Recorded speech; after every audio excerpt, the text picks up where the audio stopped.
التونسي على ما عندك فلوس تشتغل تحت.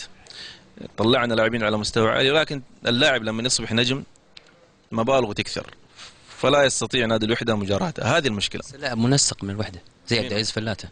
طبعا شوف، عبد العزيز فلاته لاعب جيد معايا، طبعا ما بدي اتكلم انه ما يصلح للفريق هذا. ومبارك الاسمري طبعا هم منسقوا الموسم الماضي اعتقد، طبعا هو المفترض ما كانوا ينسقوا هذول اللاعبين.